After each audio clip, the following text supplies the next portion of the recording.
ꯍꯧꯖꯤꯛꯇꯤ net exam ꯊꯥꯕꯁꯦ compulsory ꯑꯣꯏꯔꯛꯑꯦ ꯗꯣꯛꯇꯔꯒꯤꯗ ꯅꯤꯠꯇ ꯑꯇꯣꯞꯄ ꯑꯦꯛꯖꯥꯝꯁꯤꯡꯗꯗꯤ ꯑꯦꯗꯚꯔꯇꯤꯁꯃꯦꯟꯁꯤ ꯌꯥꯝ ꯃꯔꯥꯡ ꯀꯥꯏ. ꯍꯜꯂꯣ ꯃꯌꯥꯝ ꯉꯁꯤꯁꯦ ꯌꯥꯝꯅ ꯅꯨꯡꯉꯥꯏꯕ ꯅꯨꯃꯤꯠ ꯑꯃꯅꯤꯀꯣ. ꯉꯁꯤꯁꯦ ꯃꯥꯗꯔ ꯂꯦꯡꯒ꯭ꯋꯦꯖ ꯗꯦꯅꯤ. ꯑꯗꯣ ꯃꯌꯥꯝꯗꯁꯨ ꯑꯩꯅ ꯋꯤꯁ ꯄꯤꯖꯔꯤ ꯍꯦꯄꯤ ꯃꯥꯗꯔꯁ ꯂꯦꯡꯒ꯭ꯋꯦꯖ ꯗꯦ. ꯃꯌꯥꯝ ꯑꯩꯈꯣꯏꯅ ꯉꯥꯡꯉꯤꯕ ꯏꯃꯥ ꯂꯣꯟꯁꯦ ꯃꯁꯤꯒꯤ ꯅꯨꯃꯤꯠꯅꯤ ꯉꯁꯤꯁꯦ ꯑꯩꯈꯣꯏ ꯃꯌꯥꯝꯅ ꯀꯥꯎꯒꯨꯝꯁꯤ ꯅꯤꯡꯁꯤꯡꯁꯤ. ꯑꯗꯨꯒ ꯉꯁꯤꯁꯤ ꯌꯥꯝꯅ ꯍꯦꯟꯅ ꯅꯨꯡꯉꯥꯏꯔꯤꯕ ꯑꯃꯅ ꯑꯩꯈꯣꯏꯒꯤ ꯀꯣꯂꯦꯖꯇ ꯈꯥ ꯃꯅꯤꯄꯨꯔ ꯀꯣꯂꯦꯖꯇ ꯉꯁꯤꯁꯦ 34ꯔꯛ ꯁꯨꯕ ꯏꯃꯥ ꯂꯣꯟ ꯅꯤꯡꯁꯤꯡ ꯊꯧꯔꯝ ꯄꯥꯂꯟ ꯇꯧꯒꯗꯧꯔꯤꯑꯕꯀꯣ. ꯑꯗꯨꯒꯤ ꯁꯔꯨꯛ ꯑꯃ ꯑꯣꯏꯅ ꯑꯩꯕꯨꯁꯨ ꯏꯟꯚꯥꯏꯠ ꯇꯧꯕꯤꯔꯛꯏ. ꯐꯦꯂꯤꯁꯤꯇꯦꯁꯟ ꯄ꯭ꯔꯣꯒ꯭ꯔꯥꯝ ꯑꯃꯁꯨ ꯌꯥꯎꯒꯗꯧꯔꯤ. ꯃꯗꯨꯗ ꯑꯩꯍꯥꯛꯁꯦ ꯍꯟꯗꯛ 2025ꯀꯤ ꯖꯨꯟꯗ ꯄꯥꯡꯊꯣꯛꯈꯤꯕ ꯅꯦꯠ ꯑꯦꯛꯖꯥꯝꯗꯨꯗ ꯀ꯭ꯂꯤꯌꯔ ꯑꯣꯏꯖꯕꯅꯤ.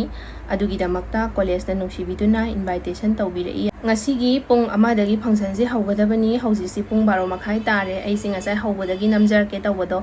ꯈꯤꯇꯪ ꯊꯦꯡꯈ꯭ꯔꯅꯦꯒꯤ ꯑꯩ ꯑꯗꯨꯝ ꯚꯤꯗꯤꯑꯣꯁꯤ ꯅꯝꯗ꯭ꯔꯦ ꯂꯣꯏꯁꯤꯟꯖꯔꯦꯕꯀꯣ. ꯑꯩ ꯑꯗꯨꯝ ꯏꯇꯣꯝꯗꯅ ꯀꯥꯕꯛ ꯁꯥꯕꯛ ꯀꯦꯖꯔꯦ. ꯑꯗꯨꯒ ꯁꯨꯃꯥꯏꯅ ꯁꯨꯝ ꯆꯠꯂꯅꯤ ꯌꯥꯝ ꯆꯝꯅ ꯐꯤ ꯑꯃ ꯏꯜꯂꯒ. ꯑꯗꯣ ꯑꯩ ꯂꯣꯏꯁꯤꯟꯕ ꯆꯥꯎꯔꯥꯛꯄ ꯂꯣꯏꯖꯔꯦ. ꯍꯣꯔꯦꯟ ꯀꯣꯂꯦꯖ ꯌꯧꯔꯕ ꯃꯇꯨꯡꯗꯁꯨ ꯀꯔꯤ ꯄ꯭ꯔꯣꯒ꯭ꯔꯥꯝ ꯇꯧꯕꯒꯦ ꯀꯃꯥꯏꯅ ꯇꯧꯕꯒꯦ ꯍꯥꯏꯕꯗꯣ ꯑꯩ ꯃꯌꯥꯝꯗ ꯃꯊꯪ ꯎꯠꯆꯔꯛꯀꯦ. ꯃꯌꯥꯝ ꯃꯤꯠꯌꯦꯡ ꯇꯥꯕꯤꯌꯨ, ꯁꯞꯄꯣꯔꯠ ꯇꯧꯕꯤꯌꯨ, ꯅꯨꯡꯁꯤꯕꯤꯌꯨ. ꯑꯩꯒꯤ ꯁꯤꯗ ꯐꯤ ꯈꯔ ꯌꯥꯜꯂꯤꯁꯤꯗꯒꯤ ꯆꯥꯟꯅꯒꯗꯕ ꯑꯃ ꯏꯜꯂꯒꯦ. ꯑꯩꯁꯤ ꯐꯅꯦꯛꯁꯤ ꯄꯤꯁ ꯃꯆꯨ ꯁꯦꯠꯄꯅꯦꯕꯀꯣ. ꯁꯤꯒꯤ ꯂꯤꯂꯤ ꯁꯥꯠꯄꯁꯤ ꯏꯟꯗꯤꯌꯥꯗ ꯑꯃꯨꯛ ꯈꯜꯂꯝꯃꯦ. ꯑꯗꯣ ꯁꯤꯒꯤꯁꯤ ꯈꯔ ꯇ꯭ꯔꯥꯟꯁꯄꯦꯔꯦꯟ ꯑꯣꯏꯌꯦꯕꯀꯣ. ꯑꯗꯨ ꯅꯨꯡꯉꯥꯏꯒꯗꯕ ꯃꯥꯟꯗꯦ. ꯐꯅꯦꯛꯀ ꯆꯥꯟꯅꯕꯗꯤ ꯁꯤꯒꯤ ꯄꯤꯁ ꯀꯂꯔꯁꯤꯁꯨ ꯆꯥꯟꯅꯩ, ꯁꯤꯁꯨ ꯆꯥꯟꯅꯩꯌꯦꯕꯀꯣ. ꯑꯗꯣ ꯁꯤꯃꯁꯤꯅ ꯈꯔ ꯍꯦꯟꯅ ꯆꯥꯟꯅꯕꯒꯨꯝ ꯇꯧꯋꯦ. ꯁꯤꯃꯁꯤ ꯑꯣꯏꯅ ꯍꯦꯛꯇ ꯏꯟꯖꯔꯒꯦ. ꯑꯗꯣ ꯁꯤ ꯑꯣꯏꯅ ꯍꯦꯛꯇ ꯇꯧꯖꯔꯒꯦ. ꯁꯤꯒꯤꯁꯦ ꯖꯤꯔꯥꯗꯒꯤ ꯂꯩꯈꯤꯕꯅꯦ, ꯋꯥꯡꯈꯩꯒꯤꯗꯒꯤ. ꯃꯌꯥꯝ ꯑꯩꯒꯤ ꯐꯥꯏꯅꯦꯜ ꯑꯥꯎꯠꯐꯤꯠꯁꯦ ꯁꯨꯃꯥꯏꯅ ꯑꯣꯏꯅ ꯁꯦꯠꯆꯔꯦ. ꯄꯨꯔꯥ ꯐꯅꯦꯛꯁꯤꯒ ꯐꯤꯁꯤꯒ ꯁꯨꯠ ꯇꯥꯔꯦꯕꯀꯣ. ꯑꯗꯨꯒ ꯕꯦꯒꯁꯤ나 ꯁꯤ ꯑꯣꯏꯅ ꯄꯥꯏꯖꯔꯦ. ꯑꯗꯨꯗꯤ ꯃꯇꯝꯁꯤ ꯌꯥꯖꯜꯂꯛꯑꯦ. ꯃꯌꯥꯝ ꯊꯣꯛꯑꯒꯦ. ꯍꯣꯔꯦꯟ ꯃꯈꯥ ꯇꯥꯕꯗꯣ ꯃꯊꯪ ꯍꯥꯞꯆꯔꯛꯑꯒꯦ. ꯃꯌꯥꯝ ꯀꯣꯂꯦꯖ ꯌꯧꯔꯦ. ꯍꯧꯖꯤꯛ ꯆꯪꯕ ꯍꯧꯔꯛꯀꯗꯧꯔꯦ. ꯃꯥꯡꯗ ꯆꯠꯂꯤꯁꯤꯅ ꯑꯩꯈꯣꯏꯒꯤ ꯃꯥꯗꯔꯅꯤ. ꯑꯩꯅ ꯅꯍꯥꯟꯒꯩ ꯌꯥꯎꯍꯟꯗꯕꯅꯤ, ꯉꯁꯤ ꯌꯥꯎꯍꯟꯖꯔꯛꯑꯒꯦ. ꯑꯩꯈꯣꯏ ꯀꯣꯂꯦꯖꯁꯤ ꯌꯥꯝ ꯊꯤꯅ ꯐꯖꯕꯅꯤ. ꯃꯇꯥꯏꯁꯤ ꯎ ꯐꯖꯅ ꯊꯥꯔꯒꯀꯣ. ꯃꯌꯥꯝ ꯉꯁꯤꯁꯦ ꯀꯣꯂꯦꯖꯇ ꯂꯥꯛꯏꯁꯤꯀꯣ ꯆꯍꯤ 2ꯃꯨꯛꯀꯤ ꯃꯇꯨꯡꯗꯅꯦꯕ. ꯑꯗꯨꯅ ꯏꯁꯥꯁꯦ ꯀꯩꯅꯣ ꯏꯇꯧ ꯇꯧꯏ, ꯄꯥꯈꯠꯄꯣꯏ ꯂꯥꯛꯄꯣꯏ. ꯃꯌꯥꯝ ꯍꯧꯖꯤꯛ ꯀꯣꯂꯦꯖꯁꯤ ꯍꯥꯟꯅꯒ ꯃꯥꯟꯅꯗ꯭ꯔꯦ. ꯑꯍꯣꯡꯕ ꯃꯌꯥꯝ ꯑꯃ ꯂꯩꯔꯦ. ꯁꯨꯃꯥꯏꯅ ꯊꯦꯠꯂ ꯇꯧꯔꯤꯁꯦ. ꯁꯤꯗ ꯗ꯭ꯔꯤꯡꯀꯤꯡ ꯋꯥꯇꯔꯒꯤ ꯊꯝꯃꯦ. ꯑꯩꯈꯣꯏꯒꯤ ꯃꯇꯝꯗꯒꯤ ꯊꯝꯂꯛꯄꯅꯦ ꯁꯤꯒꯤꯁꯦ. ꯑꯩꯈꯣꯏꯒꯤ ꯃꯅꯤꯄꯨꯔꯤ ꯗꯤꯄꯥꯔꯠꯃꯦꯟꯁꯤꯅ ꯁꯣꯝ ꯃꯅꯨꯡꯗ ꯂꯩꯕ ꯑꯣꯏꯗꯣꯏꯅꯤ. ꯁꯤꯅ ꯑꯦꯗꯃꯤꯅꯤꯁꯇ꯭ꯔꯦꯇꯤꯚ ꯕ꯭ꯂꯣꯛ ꯂꯩꯔꯦ. ꯃꯌꯥꯝ ꯐꯪꯁꯟ ꯍꯧꯈꯤꯗꯧꯔꯦ. ꯏꯃꯥ ꯃꯤ ꯃꯌꯥꯝꯗꯣ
ꯏꯁꯩ ꯅꯠꯇ꯭ꯔꯒ ꯁꯩꯔꯦꯡ ꯁꯨꯝꯕ ꯀꯥꯟꯗ ꯃꯣꯏꯒꯤ ꯁ꯭ꯇꯦꯟꯗꯔꯠ ꯑꯣꯐ ꯂꯩꯔꯤ ꯍꯥꯏꯕꯗꯤ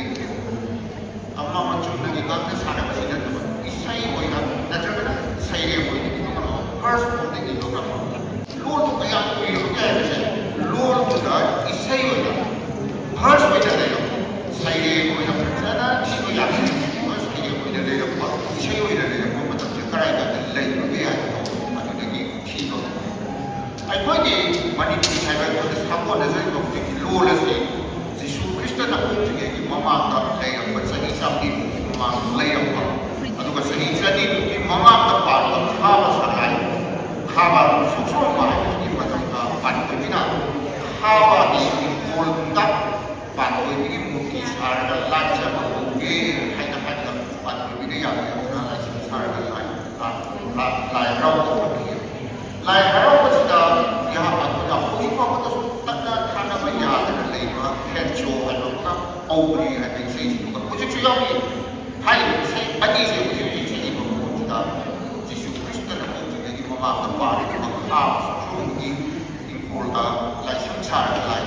ꯍꯔꯥꯎꯕ ꯐꯣꯡꯗꯣꯛꯄ ꯃꯇꯝꯁꯤꯗꯒꯤ ꯏꯁꯩ ꯁꯛꯂꯛꯏ ꯆꯥꯎꯈꯠꯆꯕ ꯒ꯭ꯔꯨꯞ ꯑꯃ ꯑꯣꯏꯔꯝꯃꯒꯁꯨ ꯃꯣꯏꯒꯤ ꯂꯣꯟꯁꯤ ꯂꯩꯕ꯭ꯔꯥꯏꯅ ꯊꯤꯔꯛꯄ ꯃꯌꯦꯛ ꯂꯩꯕ꯭ꯔꯥꯏꯅ ꯊꯤꯔꯛꯄ ꯃꯇꯝꯗ ꯃꯗꯨ ꯂꯩꯔꯛꯇ꯭ꯔꯒꯗꯤ ꯃꯣꯏꯁꯦ ꯅꯦꯁꯟ ꯑꯃ ꯑꯣꯏꯅ ꯔꯤꯀꯣꯒꯅꯥꯏꯖ ꯇꯧꯔꯔꯣꯏ ꯑꯗꯨꯅ ꯂꯣꯟ ꯑꯃꯁꯨꯡ ꯂꯣꯟꯕꯨ ꯁꯤꯖꯤꯟꯅꯔꯤꯕ ꯃꯥꯒꯤ ꯂꯣꯟꯕꯨ ꯔꯤꯄ꯭ꯔꯖꯦꯟ ꯇꯧꯅꯕ ꯃꯌꯦꯛ ꯂꯩꯕ ꯍꯥꯏꯕꯁꯦ ꯃꯁꯤ ꯖꯥꯇꯤ ꯑꯩꯈꯣꯏꯒꯤ ꯆꯪꯕ ꯁꯨꯡꯌꯥ ꯌꯥꯗꯕ ꯄꯥꯟꯗꯤ ꯃꯔꯨ ꯑꯣꯏꯕ ꯄꯣꯠꯁꯛ ꯑꯃ ꯑꯣꯏꯔꯛꯏ ꯂꯣꯟꯁꯤꯗꯒꯤ ꯄꯨꯊꯣꯔꯛꯄ ꯗ꯭ꯔꯃꯥ ꯄ꯭ꯔꯤꯊꯤꯕꯤꯒꯤ ꯑꯣꯏꯔꯤꯕ ꯊꯤꯌꯦꯇꯔ ꯌꯧꯕ ꯂꯟꯗꯟꯁꯦ ꯃꯤꯌꯥꯝꯅ ꯀꯅꯥꯏꯗꯅ ꯃꯤꯌꯥꯝꯅ ꯄꯨꯜꯂꯒ ꯑꯩꯈꯣꯏꯒꯤ ꯂꯣꯟ ꯂꯩꯔꯤꯕ ꯂꯣꯟꯗꯨꯒ ꯕꯦꯖ ꯇꯧꯕ ꯗ꯭ꯔꯃꯥꯒꯤ ꯊꯤꯝꯗꯤ ꯁꯨꯃꯥꯏꯅ ꯆꯠꯂꯤ ꯑꯅꯗꯔ ꯑꯇꯣꯞꯄ ꯑꯃꯅ ꯁꯥꯟꯅꯔꯣꯏꯁꯤꯡꯒꯤ ꯃꯇꯦꯡ ꯁꯥꯟꯅꯔꯣꯏꯁꯤꯡꯒꯤ ꯃꯄꯥꯗꯒꯤ ꯑꯩꯈꯣꯏꯒꯤ ꯂꯣꯟꯁꯦ ꯑꯩꯈꯣꯏꯒꯤ ꯁꯨꯃꯥꯏꯅ ꯁꯥꯟꯅꯕꯗꯗꯤ ꯈꯪꯗꯦ ꯗ꯭ꯔꯃꯥꯗꯗꯤ ꯈꯪꯗꯦ ꯖꯒꯣꯏꯗꯗꯤ ꯈꯪꯗꯦ ꯑꯩꯒꯤ ꯀꯜꯆꯔꯗꯣ ꯑꯗꯨ ꯄ꯭ꯂꯦꯠꯐꯣꯝ ꯌꯧꯅ ꯆꯠꯊꯔꯒ ꯉꯝꯕ ꯖꯥꯇꯤ ꯃꯥꯒꯤ ꯀꯜꯆꯔꯗꯨ ꯖꯥꯇꯤ ꯆꯥꯎꯈꯠꯄ ꯖꯥꯇꯤ ꯂꯧꯅꯔꯤꯁꯦ ꯑꯅꯧꯕ ꯍꯧꯖꯤꯛ ꯃꯥꯡꯗ ꯊꯝꯖꯔꯤꯕ ꯑꯅꯧꯕ ꯇ꯭ꯔꯦꯟꯁꯤꯗꯒꯤ ꯌꯦꯡꯉꯒ ꯑꯗꯨ ꯑꯣꯏꯇꯥꯔꯒꯗꯤ ꯑꯩꯈꯣꯏꯁꯦ ꯖꯥꯇꯤ ꯑꯩꯈꯣꯏꯅ ꯄ꯭ꯔꯤꯊꯤꯕꯤꯒꯤ ꯃꯤꯌꯥꯝ ꯃꯁꯛ ꯇꯥꯛꯄ ꯀꯔꯤ ꯆꯠꯂꯛꯄꯒꯦ ꯍꯥꯏꯕꯗ ꯑꯩꯈꯣꯏꯒꯤ ꯀꯜꯆꯔ ꯑꯩꯈꯣꯏꯒꯤ ꯂꯣꯟ ꯍꯥꯏꯕ ꯑꯁꯦ ꯌꯥꯝ ꯗꯔꯀꯥꯔ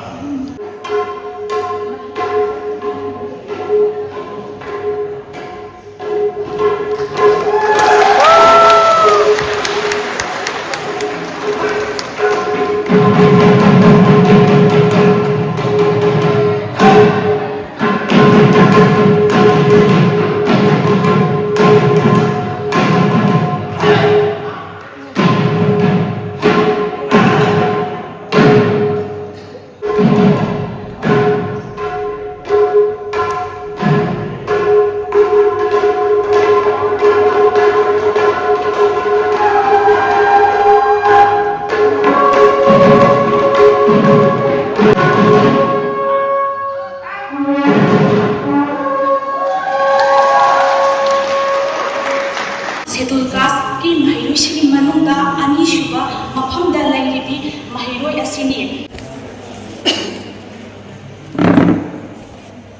ꯃꯌꯥꯝꯗ ꯑꯃꯨꯛ ꯍꯟꯅ ꯅꯤꯡꯁꯤꯡꯖꯔꯤ ꯃꯍꯩꯔꯣꯏ ꯑꯁꯤ ꯅꯣꯡꯃꯥꯏꯊꯦꯝꯒꯤꯅ 2023ꯗ ꯀꯣꯂꯦꯖ ꯑꯁꯤꯒꯤ ꯃꯥꯏ ꯄꯨꯔꯛꯈ꯭ꯔꯕꯤ ꯐꯥꯔꯁ ꯄꯣꯖꯤꯁꯟ ꯐꯪꯈ꯭ꯔꯕꯤ ꯃꯍꯩꯔꯣꯏ ꯑꯗꯨꯅꯤ꯫ ꯃꯍꯥꯛ UGC ꯅꯦꯠꯅ ꯂꯧꯕ ꯑꯦꯛꯖꯥꯝꯗꯁꯨ ꯃꯥꯏ ꯄꯥꯛꯂꯛꯈ꯭ꯔꯕꯤ ꯃꯍꯩꯔꯣꯏ ꯑꯃꯅꯤ꯫ ꯊꯥꯒꯠꯆꯔꯤ ꯒꯤꯇꯥ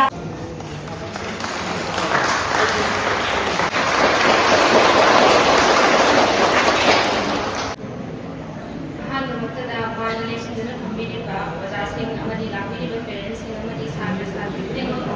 ꯑꯩꯍꯥꯛꯅ ꯏꯍꯥꯟ ꯍꯥꯟꯕꯗ ꯏꯀꯥꯏ ꯈꯨꯝꯅꯖꯕꯒ ꯂꯣꯏꯅꯅ ꯃꯔꯨꯞꯅ ꯈꯨꯔꯨꯝꯖꯔꯤ꯫ ꯑꯩꯍꯥꯛꯅ ꯉꯁꯤ ꯅꯨꯡꯗꯥꯡꯕꯅꯤꯅ ꯈꯤꯇꯪ ꯍꯧꯅ ꯑꯣꯏꯅ ꯍꯥꯏꯖꯔꯛꯑꯒꯦ ꯃꯌꯥꯝ ꯇꯥꯅꯕ꯫ ꯑꯩꯍꯥꯛꯅ ꯀꯣꯂꯦꯖ ꯑꯁꯤ ꯊꯥꯗꯣꯛꯆꯈ꯭ꯔꯕ ꯃꯇꯨꯡ ꯆꯍꯤ 2ꯒꯤ ꯃꯇꯨꯡꯗ ꯉꯁꯤ ꯀꯣꯂꯦꯖꯁꯤꯗ ꯑꯃꯨꯛ ꯂꯥꯛꯆꯕ ꯃꯇꯝꯗ ꯍꯥꯏꯐꯝ ꯈꯪꯗꯅ ꯌꯥꯝꯅ ꯅꯨꯡꯉꯥꯏꯖꯕ ꯑꯃꯗꯤ ꯀꯣꯂꯦꯖꯁꯤ ꯈꯔꯗꯤ ꯐꯒꯠꯂꯦ, ꯍꯥꯟꯅ ꯐꯔꯤꯕꯗꯨꯗꯒꯤ ꯈꯔꯒ ꯐꯒꯠꯂꯦ ꯍꯥꯏꯅ ꯈꯟꯖꯩ, ꯑꯍꯣꯡꯕ ꯈꯔ ꯎꯖꯩ꯫ ꯑꯍꯣꯡꯕꯁꯤꯡꯗꯣ ꯑꯩꯅ ꯁꯨꯝ ꯈꯔ ꯎꯖꯔꯛꯄꯗꯣ ꯑꯩ ꯃꯌꯥꯝꯗ ꯁꯦꯌꯔ ꯇꯧꯖꯔꯝꯒꯦ꯫ ꯑꯩꯈꯣꯏꯅ ꯍꯥꯟꯅ ꯇꯝꯂꯤꯉꯩ ꯃꯇꯝꯗꯗꯤ ꯀꯣꯂꯦꯖꯀꯤ ꯁꯥꯏꯠꯀꯤ sida name plate thelaga rule and regulation thambasi kaya tawakte asi aina hojik lakpa matamda aina sida thelisi karino ne changjiluganda hapen setpa yaroi haraga sumaina rule khara sembirambasi yamna nungaijai amadi ngasi language day pangthokpa kontha mari subei ma lon ningsing pangthokpa asimaksu aina college asida lejari ngai matamda sumaina amuk phawba tawkhidri haina aigi wakhalda khanjai so lanbo ramasu mayamna ngakigani aduga ngasi sumaina August 20 na lakpasida imalon ningsingjabagi thoram ama pangthokbibasi aduki matik yamna nungaijai adu khakta natana ngasi satra adum khana yamna tille hana function ama tawba matamdagidi aduga tinbiriba satra makhaisisu uniform yam naina setlaga leibiramba ubasimaksu wakhalda yamna chakhoksaba poksabaga loinana sidagi hena yamna tinba oirakhisanu haina agi maikeidagi haijari aina mafamsidagi pass out tawgraba matungda sida amuk lakpasida sumaina ahongba leirambasi aduki matik nungaijai Maraksida aina masidagi thokraba matungda 2023 gi pass on ni aisi Manipur College ni Assam University da ai ha master gi damak chachare 2025 da master loisinjare 4th semester exam sida amuk net pass tawjabani asida ai gi oiba experience phangjarakasi aina ngasi mayam mafamda khitang thamjaramge ai yamna phange haire ai mangaire hairaga haijaba natte soigi balani ba yawasu mayamna ngakpiyu aduga aigi wahai sidagi chathong khangdana lamamnaraga leiramba mioi amani khata oirabasu maikai sumna chatkragadi ngasi aina ngangjariba kharasigi mahiyane khanjage ahanbada aina Manipuri department ki satra ama oina college sida horokibana maram oiraga college sigi Manipuri department ta hana mideng thamjaraga haijarakke akhoigi Manipuri department da class tawrimi matamda akhoigi oja konjesor singhana yam tattana akhoida haibiki nakoina college tambasina lari tamba loirabani khallo akhoina nakoida tawriba asumna master gi level dadi amata tawraroi nasana loina hotnara agani lari tamba loire isana hotnaraga danguni mathangda dagidi khallaga maina hotnau akhoina hojik noida notes piriba phajana takpiriba noina lari waigi haibada piriba haijingai dai hona pibiriba asigumba khudong sabase mafamsida phangbasina loirabane da tabiki matamduda wakhalda thoina khanjilode adubo aina master tawba chachaba matamdadi akoina ngangba wase ojana karina thajat haidi tabidre maramdi makhoigi oiba oja dugi scholar mayam ama leigre matamdudadi akoina university master tambasidagi di scholar tawba makhaiduna hena makhoida pukning lumna logi banara haina akoina khanjai aina haibasida soiba yarba songa piyo matamduda akoina class amatangda like वाटपदा ओजानंगी like तो अदु Lebra अदु अमता वाइजगे हाइबदा सुता ताबिदन अदुम चक्का अखोइना मतों को इनबा मतमदुदा अखोइना college ओजाना असुमना हाइबिकी को मतमदुदा थाजगिदबतो हाइरगा वखल फाउजरखि अदुना आइना हाना चचरुबगी मयामदा शेयर तौजबनी कॉलेज कारिङै मतमसिदा एग्जाम खतना लागा क्लास लाक्तबतो तौबिगनु यूनिफॉर्म चांग नाइना लाबियु कारिङै कॉलेज सिदा खंगदबा ओजासिंगना चाउना मांगदा लेप्तुना लेरिङै मतमसिदा खंगदबदो खंगौनबा मसिदगी मपुंग फजना फारागा मफम अमदा मखा तमदबा चटपदा माय पाकपा ओइरकबा मयाम पुना होनमिनसी अखोइगी मांगदा निंसिनबिरिबा जानंदबि नेसु मतम अमदा हाइबिखि खोइना कॉलेज कारिङै मतमदगी हौरगा हाइबिखि नखोइना नेट एग्जाम थारकनी मतम अमदा हौजिक लेरिसि सुम लेबा यारो अदुना जर्नल गुमसे याम पागदबनी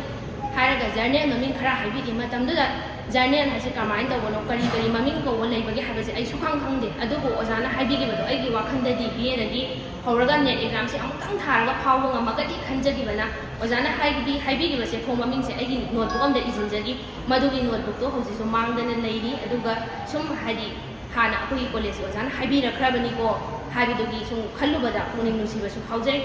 हौजी कॉलेज सिगी छात्र ओइबिरिबा सिंगनसु लाइक लेबियु लाइक पाइरगा ओजाना ngamma tabaga paidana tawbuga se su yam khenarakani aduga tungdadi leidana phamapasu yaroi aduna akoina amuktang da pulap leibasu ngamoidabanina isagi tami ba lai sibawmai gi mapung phana pairaga thambiu si haijage aduga hojikti net exam thaban se compulsory oire masi yaudragadi oza oibadi lairadana scholar oibu phawa yaroi haibagi akakna ba compulsory oibu ama thamjilapasida akoina aina haijabadi mayamna खोइगी doctor गिदा NEET कुंबा अतोपा exam सिंगददी advertisement जी याम मरांग गाय अदुगा अखोइगी नेट एग्जाम सिददी मसी कया आइना लेबो उजदे अदुगा अदुना मरम ओइरगा खंगदबनसु अनंबा ओइरंगनी एग्जाम जी थानिंगबा अदुगा ꯁꯦꯂꯦꯕꯁꯅ ꯀꯃꯥꯏꯅ ꯇꯧꯖꯥꯠꯅꯣ ꯀꯃꯥꯏꯅ ꯊꯥꯗꯣꯏꯖꯥꯠꯅꯣ ꯍꯥꯏꯕꯁꯤꯒꯤ ꯃꯔꯝꯗ ꯏꯈꯪ ꯈꯪꯗꯕ ꯑꯗꯨꯕꯨ ꯑꯩ ꯃꯁꯤꯒꯤ ꯌꯥꯝ ꯃꯅꯨꯡ ꯊꯤꯟꯅ ꯍꯥꯏꯖꯗ꯭ꯔꯒꯁꯨ ꯆꯥꯎꯔꯥꯛꯄ ꯑꯃ ꯊꯝꯖꯒꯦ ꯑꯩꯅ ꯍꯥꯏꯖꯅꯤꯡꯕꯗꯤ ꯃꯌꯥꯝꯅ ꯍꯥꯏꯅꯩ ꯅꯦꯠ ꯑꯦꯛꯖꯥꯝ ꯊꯥꯕꯁꯦ MA ꯂꯣꯏꯔꯕ ꯃꯇꯨꯡꯗ ꯑꯣꯏꯅ ꯇ꯭ꯔꯥꯏ ꯇꯧꯕꯤꯌꯣꯗ MAꯒꯤ ꯑꯦꯛꯖꯥꯝꯁꯦ 55% ꯆꯠꯇꯕ ꯌꯥꯗꯕꯅꯤ나 ꯕꯦꯛ ꯂꯩꯕ ꯌꯥꯗꯕꯅꯤ나 ꯃꯁꯤꯗ ꯍꯥꯟꯅ ꯐꯖꯅ ꯍꯣꯠꯅꯕꯤꯔꯤꯕꯣ ꯃꯁꯤ ꯂꯣꯏꯔꯕ ꯃꯇꯨꯡꯗ ꯅꯦꯠ ꯑꯦꯛꯖꯥꯝ ꯊꯥꯕꯤꯌꯨ ꯀꯣꯆꯤꯡ ꯇꯧꯔꯒ ꯁꯨꯃꯥꯏꯅ ꯑꯣꯏꯅ ꯑꯦꯗꯚꯥꯏꯁ ꯄꯤꯅꯩ ꯑꯗꯨꯕꯨ ꯍꯧꯖꯤꯛꯇꯤ ꯑꯩꯒꯤ ꯁꯥꯏꯠꯇꯗꯤ ꯅꯦꯠ ꯑꯦꯛꯖꯥꯝ ꯊꯥꯕꯁꯦ BA ꯇꯝꯃꯤꯉꯩꯗꯩ ꯍꯧꯅ ꯀꯣꯆꯤꯡ ꯑꯃꯨꯛꯇꯪ ꯇꯧꯊꯣꯛꯄꯤꯌꯣꯗ ꯍꯥꯏꯖꯅꯤꯡꯉꯤ ꯑꯗꯨꯒ ꯑꯩꯒꯤ ꯂꯥꯏꯕꯛ ꯊꯤꯕ ꯑꯃꯅ ꯑꯩꯁꯦ BAꯒꯤ 5th ꯁꯦꯝ ꯀꯥꯕ ꯃꯇꯝꯗ NYS ꯍꯥꯏꯔꯤꯕ ꯃꯅꯤꯄꯨꯔꯤ ꯌꯪ ꯁ꯭ꯀꯣꯂꯔ ꯍꯥꯏꯔꯤꯕ ꯒ꯭ꯔꯨꯞꯁꯤꯗ ꯑꯩꯁꯦ ꯑꯦꯗꯃꯤꯁꯟ ꯇꯧꯖꯔꯒ ꯅꯦꯠ ꯑꯦꯛꯖꯥꯝꯁꯦ BA ꯇꯝꯃꯤꯉꯩꯗꯩ ꯍꯧꯅ ꯀꯣꯆꯤꯡ ꯇꯧꯖꯩ ꯑꯗꯨꯕꯨ ꯂꯥꯏꯕꯛ ꯊꯤꯕꯗꯒꯤ ꯀꯣꯔꯣꯅꯥ ꯑꯃꯗꯤ ꯂꯥꯟ ꯂꯥꯛꯑꯒ ꯀꯔꯤꯝꯇ ꯀꯥꯟꯅꯕ ꯐꯪꯈꯤꯗꯦ ꯑꯁꯣꯝꯅ ꯀ꯭ꯋꯦꯠ ꯑꯦꯛꯖꯥꯝꯒꯤꯁꯨ ꯇꯣꯉꯥꯟꯅ ꯑꯃꯨꯛ ꯇꯧꯖꯔꯒ ꯑꯗꯨꯗꯁꯨ ꯀꯥꯟꯅꯕ ꯐꯪꯈꯤꯗꯕ ꯑꯩꯒꯤ ꯂꯥꯏꯕꯛꯇꯗꯤ ꯑꯣꯏꯈꯤ ꯑꯗꯨꯕꯨ ꯇꯨꯡꯗ ꯍꯧꯔꯛꯏꯕ ꯅꯈꯣꯏꯗꯗꯤ ꯃꯗꯨꯁꯨ ꯊꯣꯛꯇꯕ ꯑꯣꯏꯁꯅꯨ ꯑꯗꯨꯒ ꯍꯧꯖꯤꯛꯇꯤ BA ꯀꯥꯔꯤꯉꯩꯗꯩ ꯍꯥꯏꯔꯤꯕ ꯑꯦꯛꯖꯥꯝꯁꯦ ꯑꯣꯟꯂꯥꯏꯟꯗ ꯌꯥꯎꯕ ꯌꯥꯕꯅꯤꯅ ꯌꯨꯝꯗ ꯑꯗꯨꯝ ꯐꯝꯅ ꯐꯝꯅ ꯄꯨꯡ ꯑꯃ ꯃꯇꯝ ꯀꯥꯏꯊꯣꯛꯄꯤꯔꯒ ꯌꯥꯎꯕ ꯑꯣꯏꯕꯅꯤꯅ ꯌꯥꯝꯅ ꯀꯣꯝꯕꯁꯨ ꯑꯣꯏꯔꯦ ꯑꯃꯗꯤ ꯃꯁꯤꯒꯤ ꯃꯤꯑꯣꯏ ꯈꯔꯅ ꯍꯧꯖꯤꯛ ꯑꯩꯉꯣꯟꯗ ꯗꯥꯏꯔꯦꯛ ꯀꯣꯏꯁꯟ ꯍꯪꯕꯤꯗ꯭ꯔꯒꯁꯨ ꯄꯨꯛꯅꯤꯡꯗ ꯈꯟꯕ ꯌꯥꯎꯕꯤꯔꯝꯒꯅꯤ ꯅꯦꯠ ꯑꯦꯛꯖꯥꯝꯁꯦ ꯀꯝꯄꯜꯁꯔꯤ ꯑꯣꯏꯔꯦ ꯑꯗꯨꯕꯨ BA ꯇꯝꯃꯤꯉꯩꯗ ꯀꯔꯤꯒꯤ ꯅꯦꯠ ꯑꯦꯛꯖꯥꯝ ꯀꯣꯆꯤꯡ ꯇꯧ ꯍꯥꯏꯔꯤꯕꯅꯣ ꯃꯁꯤꯒꯤ ꯑꯦꯛꯖꯥꯝꯁꯤꯒꯤ ꯃꯃꯥꯡꯗ ꯑꯩꯈꯣꯏꯅ ꯃꯥꯁꯇꯔ ꯇꯝꯒꯦ ꯍꯥꯏꯔꯒꯗꯤ ꯀ꯭ꯋꯦꯠ ꯑꯦꯛꯖꯥꯝ ꯑꯃ ꯀꯝꯄꯜꯁꯔꯤ ꯊꯥꯒꯗꯧꯔꯤꯕꯁꯤꯗꯤ ꯃꯁꯤꯅ ꯍꯦꯟꯅ ꯂꯨꯗ꯭ꯔꯥ ꯍꯥꯏꯔꯒ ꯄꯨꯛꯅꯤꯡꯗ ꯈꯟꯕꯤꯔꯝꯕ ꯌꯥꯎꯕꯤꯔꯝꯃꯒꯁꯨ ꯑꯩꯍꯥꯛꯅ ꯁꯦꯡꯗꯣꯛꯆꯔꯤ ꯃꯗꯨꯗꯤ ꯅꯦꯠ ꯑꯦꯛꯖꯥꯝꯁꯦ ꯍꯥꯟꯅ ꯀꯣꯆꯤꯡ ꯇꯧꯊꯣꯛꯄꯁꯤꯅ ꯀꯌꯥꯃꯨꯛ ꯌꯥꯝꯅ ꯀꯥꯟꯅꯩ ꯍꯥꯏꯕꯗ ꯅꯦꯠ ꯑꯦꯛꯖꯥꯝꯁꯤ ꯊꯥꯗ꯭ꯔꯤꯉꯩꯗꯒꯤ ꯍꯧꯅ ꯀ꯭ꯋꯦꯠ ꯑꯦꯛꯖꯥꯝ ꯑꯃ ꯀꯝꯄꯜꯁꯔꯤ ꯊꯥꯒꯅꯤ ꯅꯦꯠꯀ ꯀ꯭ꯋꯦꯠꯀꯒꯤꯁꯦ ꯃꯥꯟꯅꯩ ꯑꯗꯨꯒ ꯅꯦꯠꯅ ꯈꯤꯇꯪ ꯃꯅꯨꯡ ꯍꯟꯖꯤꯜꯂꯒ ꯂꯨꯕ ꯍꯥꯏꯒꯗ꯭ꯔꯥ ꯁꯨꯃꯥꯏꯅ ꯑꯣꯏꯕꯅꯤ ꯑꯗꯨꯒ ꯃꯄꯥꯟ ꯊꯣꯡꯒꯤ ꯑꯣꯏꯕꯗꯨꯗꯅ ꯀ꯭ꯋꯦꯠ ꯅꯠꯇ꯭ꯔꯒ ꯃꯣꯏꯠ ꯁꯨꯃꯥꯏꯅ ꯑꯣꯏꯈꯤꯕꯅꯤ ꯑꯗꯣ ꯑꯩꯍꯥꯛꯁꯦ ꯀ꯭ꯋꯦꯠ ꯊꯥꯕꯁꯨ ꯐꯪꯖꯔꯛꯈꯤꯗꯦ ꯉꯁꯥꯏ ꯀꯣꯆꯤꯡ ꯂꯣꯏꯅꯃꯛ ꯑꯩꯒꯤ ꯑꯣꯏꯅ ꯂꯥꯏꯕꯛ ꯊꯤꯕꯗꯒꯤ ꯅꯦꯠ ꯊꯤꯟꯖꯤꯟꯈ꯭ꯔꯒ ꯌꯥꯗ꯭ꯔꯕ ꯃꯇꯨꯡꯗ ꯑꯩꯁꯦ ꯊꯥꯈꯥꯏꯃꯨꯛ ꯇꯧꯍꯧꯏ 15 days ꯀꯣꯆꯤꯡꯁꯤ ꯇꯧꯖꯍꯧꯏ ꯑꯗꯣ ꯑꯩꯁꯦ ꯀ꯭ꯋꯦꯠ ꯍꯥꯏꯔꯤꯕ ꯑꯦꯛꯖꯥꯝꯁꯤꯁꯨ ꯒꯨꯋꯥꯍꯥꯇꯤꯗ ꯇꯥꯔꯒ ꯑꯩꯁꯦ ꯆꯠꯄ ꯉꯝꯈꯤꯗꯦ ꯑꯗꯒꯤ ꯃꯣꯏꯠ ꯇꯧꯅꯤ ꯍꯥꯏꯔꯛꯄꯗ ꯃꯣꯏꯠꯁꯤ ꯃꯅꯤꯄꯨꯔ ꯌꯨꯅꯤꯚꯔꯁꯤꯇꯤꯗ ꯑꯦꯛꯖꯥꯝꯁꯤ ꯊꯥꯖꯩ ꯑꯗꯣ ꯑꯩ ꯂꯥꯏꯕꯛ ꯐꯕꯗꯒꯤ ꯍꯥꯏꯕꯗꯤ ꯑꯩꯅ ꯉꯁꯥꯏ 15 days ꯈꯛ ꯃꯔꯨꯑꯣꯏꯅ ꯇꯧꯖꯍꯧꯕꯗꯨꯅ ꯀꯥꯟꯅꯔꯛꯄ ꯑꯗꯣ ꯑꯩ ꯃꯣꯏꯠꯇ ꯃꯅꯤꯄꯨꯔ ꯌꯨꯅꯤꯚꯔꯁꯤꯇꯤꯒꯤ 9th position ꯇꯥꯖꯔꯛꯈꯤ ꯑꯗꯨꯕꯨ ꯑꯩꯅ ꯃꯁꯤꯗ ꯇꯝꯒꯗꯕ ꯁꯔꯨꯛꯇꯤ ꯃꯄꯥꯟ ꯂꯝꯗ ꯇꯝꯃꯒ ꯂꯣꯟ ꯂꯤꯁꯦ ꯈꯤꯇꯪ ꯍꯦꯟꯒꯠꯄ ꯉꯝꯒꯗ꯭ꯔꯥ ꯈꯜꯂꯒ ꯑꯩꯅ ꯃꯁꯤ ꯊꯥꯗꯣꯛꯆꯔꯒ ꯑꯁꯥꯝ ꯌꯨꯅꯤꯚꯔꯁꯤꯇꯤꯗ ꯑꯣꯏꯅ ꯆꯠꯆꯕꯅꯤ ꯑꯗꯨꯅ ꯍꯥꯟꯅ ꯀꯣꯆꯤꯡ ꯇꯧꯕꯁꯤꯅ ꯀꯔꯤ ꯀꯥꯟꯅꯔꯛꯏ ꯍꯥꯏꯕ ꯃꯇꯝꯗ ꯑꯩꯈꯣꯏꯅ ꯍꯧꯖꯤꯛꯁꯦ BA ꯇꯝꯃꯤꯉꯩꯗꯩ ꯍꯧꯅ BAꯒꯤ ꯁꯦꯂꯦꯕꯁꯁꯦ ꯏꯁꯥꯅ ꯈꯨꯠꯇ ꯑꯃꯃꯝ ꯄꯥꯏꯕꯤꯌꯣ ꯑꯗꯨꯒ ꯃꯗꯨꯗ ꯁꯦꯂꯦꯕꯁ ꯃꯅꯨꯡꯁꯤꯗ ꯆꯜꯂꯤꯕ ꯂꯥꯏꯔꯤꯛꯁꯤꯡ ꯏꯕꯤꯔꯝꯃꯒꯅꯤ ꯔꯥꯏꯇꯔ ꯃꯈꯩ ꯏꯔꯝꯃꯒꯅꯤ ꯑꯗꯨꯒ ꯃꯁꯤ ꯇꯝꯕꯗ ꯀꯔꯤ ꯔꯤꯐꯔꯦꯟꯁ ꯄꯥꯏꯕ ꯗꯔꯀꯥꯔ ꯑꯣꯏꯕꯒꯦ ꯍꯥꯏꯕꯒꯤ ꯔꯤꯐꯔꯦꯟꯁ ꯃꯈꯩꯗꯨꯁꯤꯗꯒꯤ ꯏꯕꯤꯔꯝꯃꯒꯅꯤ ꯁꯦꯂꯦꯕꯁꯇꯨꯗ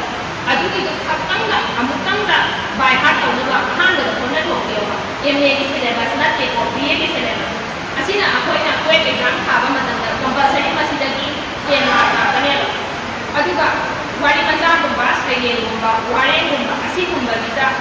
ꯃꯈꯣꯏꯒꯤ ꯑꯔꯤꯕ ꯔꯥꯏꯇꯔ ꯑꯃꯗꯤ ꯔꯥꯏꯇꯔꯗꯨꯒꯤ ꯕꯤꯕ꯭ꯂꯤꯌꯣꯒ꯭ꯔꯥꯐꯤ 이거 야오니 아시수 아무튼 심파가 부족비가 아시나 왜 नत्रगा नेट एग्जाम दा नत्रगा स्लेट एग्जाम दसु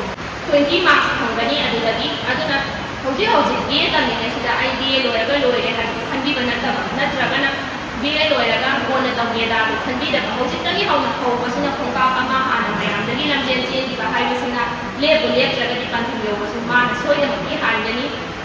अदुगा अमुक्तंग कोचिंग तौथोपसिना थागदौरिबा क्वेट एग्जाम ओइरो मुएट ओइरो नेट ओइरो स्लेट ओइरो कोचिंग अमुक्तंग तौबना एग्जाम मरी ट्राई तौबा यागदौरिबनी अदुगी मथक्ता आइना अरोइबदा हाइजनिंगबदी हौजिकती अखोइगी अतोपा डिपार्टमेंट की आई खंगजद्रे अदुगी हाइजररोइगे अदुगा अखोइगी डिपार्टमेंट की ओइनदी यामना अखोइ जारे पुथोपा यावरबनी जारे तमसिम खना यामबनी सिदा हौजी ओजा ओबिबा ओजा प्रेमचांद मसिगी एंकर ओबिबा मिस रंजना मसामा कॉलेजसिदा हौरखिबा पोजिशन यावरखिबा एमयूदसु महाकी मफम अमा थंबिरंबा अदुदसु नतना ओजा विद्यापति अखोइना मांगदा अतै हाइद्रगसु मसि अखोइदा लोइनदुना लेबिरिबा ओजा प्रेमचांद नत्रगा मिस रंजना मखोइना अखोइगी मिमांगदा थंबगा मखोइगी मतौ तमगा मखोइना करमना कॉलेजसिदा मफम अमा थमबा सिदगी थोखरगा यूनिवर्सिटी दा चत्तिगांदसु मफम अमा थमबा जारे फावरगा मसि मफमसिदा अमुक मखोइको तापी नंबिबो ओइना ओजा ओइना गा चंबिरबा मखोइगी मतौ तमगा ꯈꯪꯗꯕ ꯃꯈꯩ ꯃꯈꯣꯏꯗ ꯈꯪꯅꯕ ꯑꯩꯈꯣꯏꯒꯤ ꯑꯣꯏꯅꯗꯤ ꯋꯥꯠꯇ꯭ꯔꯕꯅꯦ ꯑꯗꯨꯗ ꯑꯩꯈꯣꯏꯅ ꯀꯔꯤ ꯇꯧꯕꯒꯤ ꯃꯥꯁꯇꯔ ꯇꯝꯕ ꯐꯪꯉꯣꯏꯗꯧꯔꯤꯕꯅꯣ ꯅꯦꯠ ꯄꯥꯁ ꯇꯧꯕ ꯉꯝꯃꯣꯏꯗꯧꯔꯤꯕꯅꯣ JRF ꯌꯧꯅ ꯀꯥꯕ ꯀꯔꯤ ꯇꯧꯕꯒꯤ ꯉꯝꯃꯣꯏꯗꯧꯔꯤꯕꯅꯣ ꯑꯩꯅ ꯑꯩꯒꯤ ꯑꯣꯏꯅ ꯍꯥꯏꯖꯔꯕꯗ ꯑꯩꯍꯥꯛꯁꯦ ꯍꯧꯖꯤꯛ ꯐꯥꯎꯉꯩꯗ ꯁꯦꯗꯨꯜ ꯀꯥꯁꯀꯤ ꯑꯣꯏꯅ JRF ꯐꯪꯈꯤꯕ ꯃꯥꯔꯛꯇꯨꯗꯒꯤ ꯑꯩꯍꯥꯛꯅ ꯈ꯭ꯋꯥꯏꯗꯒꯤ ꯍꯦꯟꯅ ꯋꯥꯡꯖꯩ ꯑꯗꯨꯅ ꯑꯟꯁꯔ ꯀꯤꯁꯤ ꯊꯣꯛꯂꯛꯄ ꯃꯇꯝꯗ ꯑꯩ JRF ꯐꯪꯒꯗ꯭ꯔꯥ ꯌꯧꯅ ꯑꯁꯥ ꯇꯧꯖꯈꯤ ꯑꯗꯨꯕꯨ ꯍꯥꯏꯗꯣꯔꯛꯄ ꯃꯇꯝꯗꯗꯤ ꯑꯩꯉꯣꯟꯗꯒꯤ ꯃꯥꯔꯛ ꯋꯥꯡꯕ ꯃꯤ ꯑꯃꯈꯛ ꯂꯩꯔꯝꯃꯒ ꯃꯥꯅ ꯑꯣꯏꯅ ꯂꯧꯈꯤ ꯑꯗꯨꯒ ꯑꯩꯅ ꯑꯅꯤꯁꯨꯕ ꯇꯥꯔꯒ ꯂꯩꯍꯧꯏ ꯑꯗꯨꯒ ꯑꯅꯤꯁꯨꯕ ꯇꯥꯔꯤꯁꯤ ꯍꯧꯖꯤꯛꯇꯤ ꯑꯃꯨꯛ ꯑꯇꯣꯞꯄ ꯑꯩꯈꯣꯏꯒꯤ ꯅꯦꯠ JRF ꯍꯥꯏꯕꯁꯤ ꯅꯠꯇꯕ ꯅꯦꯁꯅꯦꯜ ꯐꯦꯂꯣꯁꯤꯞ ꯁꯦꯗꯨꯜ ꯀꯥꯁ ꯅꯠꯇ꯭ꯔꯒ ꯅꯦꯁꯅꯦꯜ ꯐꯦꯂꯣꯁꯤꯞ OBC ꯁꯨꯃꯥꯏꯅ ꯑꯅꯧꯕ ꯁ꯭ꯀꯣꯂꯔꯁꯤꯞ ꯑꯃꯃꯨꯛ ꯊꯣꯛꯂꯦ ꯃꯁꯤꯅ ꯀꯥꯟꯅꯔꯤꯁꯤꯅ JRF ꯃꯛꯇꯤ ꯌꯧꯍꯧꯗꯕ ꯅꯦꯠꯇꯒꯤꯅ ꯃꯥꯔꯛ ꯋꯥꯡꯕ ꯑꯅꯤꯁꯨꯕ ꯇꯧꯍꯧꯕ ꯃꯈꯩꯁꯤꯗ ꯉꯁꯥꯏ JRFꯇ ꯐꯪꯕ ꯐꯦꯂꯣꯁꯤꯞꯇꯨꯒ ꯆꯞ ꯃꯥꯟꯅꯅꯗꯤ ꯐꯪꯕ ꯇꯧꯕꯇꯕꯨ ꯃꯥꯅ ꯅꯦꯠꯀꯤ ꯍꯥꯏꯕ ꯁꯤꯒꯤ ꯈꯨꯗꯣꯡꯆꯥꯕꯁꯦ ꯑꯩꯅ ꯑꯅꯤꯁꯨꯕ ꯇꯥꯕꯅꯤꯅ ꯑꯩꯅ ꯐꯪꯖꯒꯗ꯭ꯔꯥꯗ ꯍꯧꯖꯤꯛ ꯐꯥꯎꯕꯗꯤ ꯈꯟꯖꯔꯤ ꯑꯗꯨꯕꯨ ꯆꯞ ꯆꯥꯕꯗꯤ ꯑꯩꯁꯨ ꯈꯪꯖꯗ꯭ꯔꯤ ꯑꯗꯨꯒ ꯃꯈꯣꯏꯁꯤꯡꯁꯤꯒꯤ ꯃꯇꯧ ꯇꯝꯁꯤ ꯑꯩꯈꯣꯏꯒꯤ ꯗꯤꯄꯥꯔꯠꯃꯦꯟꯒꯤ ꯑꯣꯏꯅꯗꯤ ꯋꯥꯠꯇꯅ ꯂꯩꯔꯕꯅꯤ ꯑꯩꯈꯣꯏꯒꯤ ꯑꯣꯖꯥ ꯄ꯭ꯔꯣꯐꯦꯁꯣꯔ ꯂꯩꯔꯦ ꯑꯣꯖꯥ ꯅꯟꯗꯕꯤ ꯂꯩꯔꯦ ꯑꯣꯖꯥ ꯄ꯭ꯔꯦꯝꯆꯥꯟ ꯑꯣꯖꯥ ꯔꯟꯖꯅꯥ ꯇꯝꯖꯕ ꯌꯥꯕ ꯑꯣꯖꯥ ꯉꯥꯛꯇ ꯉꯥꯏꯔꯕꯅꯤ ꯃꯈꯣꯏꯗ ꯑꯩꯈꯣꯏꯅ ꯈꯪꯍꯧꯗꯅ ꯍꯌꯦꯡ ꯌꯨꯅꯤꯚꯔꯁꯤꯇꯤ ꯌꯧꯔꯀꯥꯟꯗ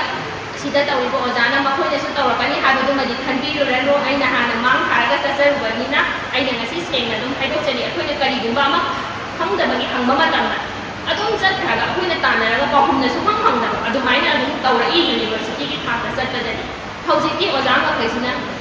ꯃꯈꯣꯏꯅ ꯑꯣꯏꯅ ꯀ꯭ꯂꯥꯁꯇ ꯐꯝꯃꯒ ꯂꯥꯛꯑꯣ ꯍꯥꯏꯔꯒ ꯉꯥꯏꯕꯤꯕꯒꯨꯝꯕ ꯅꯪꯒꯤ ꯂꯥꯏꯔꯤꯛ ꯂꯩꯇꯦ ꯁꯤ ꯖꯦꯔꯣꯛꯁ ꯇꯧ ꯍꯥꯏꯔꯒ ꯄꯤꯕꯤꯕꯒꯨꯝꯕ ꯁꯤꯒꯨꯝꯕꯁꯦ ꯀꯣꯂꯦꯖꯀꯤ ꯄꯨꯟꯁꯤꯁꯤꯅ ꯂꯣꯏꯔꯒꯅꯤ ꯍꯥꯏꯅ ꯑꯩꯅ ꯊꯝꯖꯔꯝꯒꯦ ꯑꯗꯨꯒ ꯑꯩꯈꯣꯏꯒꯤ ꯗꯤꯄꯥꯔꯠꯃꯦꯟꯁꯤꯗ ꯑꯩꯅ ꯌꯥꯝꯅ ꯑꯔꯣꯏꯕꯗ ꯍꯥꯏꯖꯅꯤꯡꯕꯗꯤ ꯑꯩꯈꯣꯏꯒꯤ ꯃꯔꯨꯑꯣꯏꯅ ꯑꯣꯖꯥ ꯀꯨꯟꯖꯦꯁꯣꯔꯗ ꯂꯥꯛꯆꯒꯦ ꯃꯍꯥꯛꯅ ꯍꯥꯏꯕꯤꯈꯤ ꯑꯩꯈꯣꯏꯗ ꯅꯈꯣꯏꯒꯤ ꯅꯆꯦ ꯔꯟꯖꯅꯥ ꯈꯣꯏꯒꯤ ꯅꯈꯣꯏꯒꯤ ꯗꯗꯥ ꯄ꯭ꯔꯦꯝꯆꯥꯟ ꯈꯣꯏꯒꯤ ꯅꯈꯣꯏꯒꯤ ꯅꯆꯦ ꯕꯤꯗ꯭ꯌꯥꯄꯇꯤꯒꯤ ꯃꯐꯝꯁꯤꯗ ꯄꯣꯖꯤꯁꯟ ꯂꯧꯈꯤ ꯑꯣꯖꯥꯅ ꯍꯥꯏꯕꯤꯈꯤ नखोइना मफमसिदा कॉलेज की पोजीशन लौरे अदुबु कॉलेज असि लवाई लंदमदा लैबनिना मीना मखोइगी दिसिनरगा तौ याबनी ओजाना ताकीबनी फोन बुजिनबा याबनी लाइरिक बुजिनबा याबनी सुमाइना मीना उसितना तौबसे असि नखोइना मांगनगदबनी नखोइना सिदगी पोजीशन चतखरगा लौरगा चतखरगा करिसु ओइदना करियमता पोजीशन चलपा ngamdragadi कॉलेज की लमन तोनेदा खनगदबनी नगोइंदा अदुना कॉलेज की लमन सिंगे खलगा एमेदा आइगो पोजीशन अमा थमजाबा नेट फाउबा JRF यौन काबा ngamba maduna college gi laman sinabani o makoi khamani ko college pangsin sinaba yawa nate ma wanga ga hekta khidaba nate oja singsina phajana tapi wajani sumaina ni atopa college DM college lai DM dagi lai hadi oja ma khisna kai no ma hai mari hai ramani khanba gumba ma tawe adu akoina khamani ko college lai hadi moina adu kai hai ni pangsin sinna la koi monga khallaga अखोइने attitude अदुमाइने ओपीरे अखोइसे याम नुवाइते अदुना मयामसिदगे अखोइने कमाइन फुगलगनि मीना पोजीशन लौबा गमदग अखोइने मास्टर ने लौबा मीना खाउगे आइना हाना नेट खाउ आइना हाना JRF लेउ आइना हाना स्कॉलर ओइ अदुमाइने तवगदि कॉलेजगी लमन सिंगेरा खन्नदबनि मसि लोइनरगा चटदबनि खल्लगा हाइटिकी वहाइ एसिमगा आइदि कौना ओइदति अदुना आइना ngasi नेट खाउजरबा मतुंगा मसि मफमसिदा लापा अमदि मयाम ममांगसिदा लेबदना वहाइ खरा फोंफोबा गमजबा मसिदा लानबा सोइबा अमना दोंगाना खंखरगा वाइ खंगदा ओरसो आइना फजना हाइजबा ngambiribasi गिदमक्तदि आइदि क्रेडिटसे ओजा कन्जेसोरदा फुल्ली कथोक्चरे मयामना ओजा गिदमक्ता हौबो खुबा मबुदि असि हारा मयामना